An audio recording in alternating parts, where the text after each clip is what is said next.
With the Memphis series in particular, do you respect all the shit that they talk, or is there part of you where like you guys haven't earned it?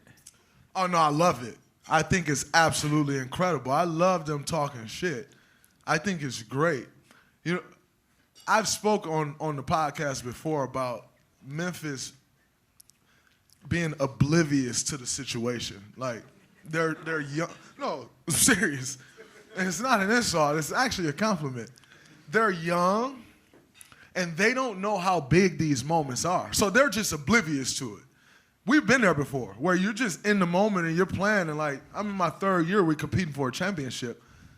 And like, you're just in that moment. Like, you don't know how big this moment is. You don't even know to get nervous because you don't understand how big the moment is.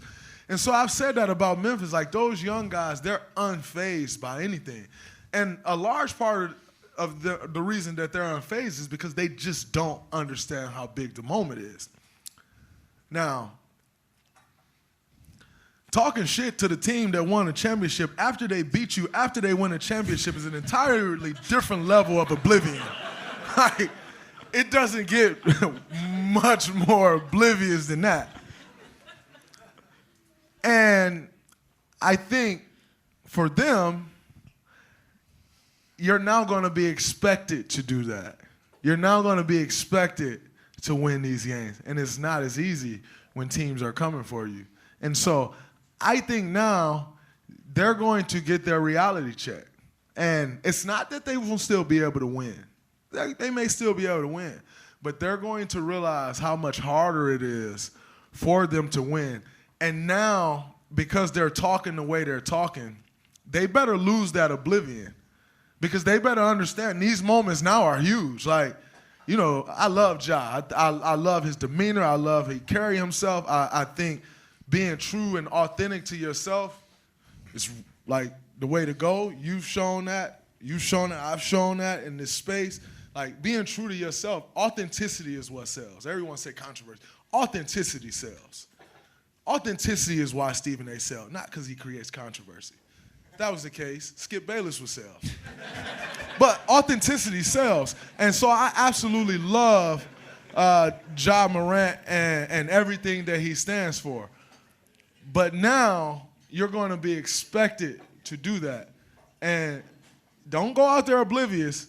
You better understand these moments. Because you go out there talking about, to show you the level of oblivion, by the way. Ja told me on Twitter, yeah, bring them to the M for Christmas. Fuck no. Nobody's coming to Memphis for Christmas, number one. But number two, the champs don't travel for Christmas. And I know everybody, you know, when you tweet, I said shout out to LJ. Like, Bron changed that rule years ago, where you win the championship, you play at home. So maybe we'll see them kids in the Bay for Christmas Day. I'll invite them over for dinner. They can have dinner with me and my family after we beat them on Christmas Day, if that game happens. I said this a few times during the playoffs while they were still playing. So through the first round, through the second round. Not in the same way, but like eerily similar in some ways to our 2009 Magic team that made the finals. It's like the first time a group goes through something and like has the capability to win a conference, to get to the finals, it's hard to gauge them and assess them in real time. Mm-hmm. And then, of course, you know, they lose to you guys. Hey, there go Mr. Iguodala. Hey, there we go. On black people time, just like here. E.T. is here too. E.T., what's up, man? E.T., what's up, man? Point Forward podcast. I know, Point Forward podcast. But it's hard to gauge them in real time, right? And then, of course, they lose to you guys. But when you look towards next year, sort of like you said you're going to win 3 of the next 4. Great for you. I hope you do.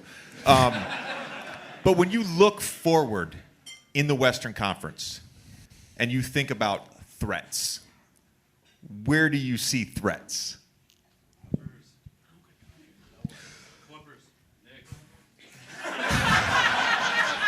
The Knicks.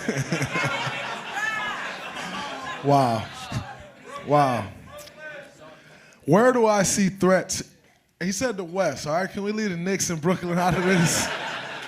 He specifically did that so y'all don't boo me off the stage, by the way. Where do I see threats in the West? So I could be Memphis and be oblivious to it, or I could understand that they're a threat but not a problem. Memphis is a threat because they're young and talented. Now, will they keep that together? Because I think a huge part of them is like their camaraderie and being young all together. But then you see they just traded D'Anthony Melton, so you start to see those pieces get pulled out, and it's not the same vibe. So then can they recapture that? But they're a threat, not a problem, but a threat.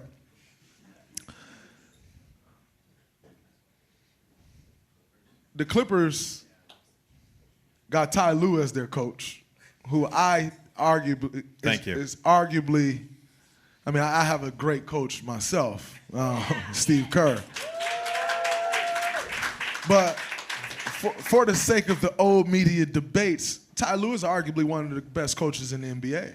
Arguably the best. Someone can make that argument.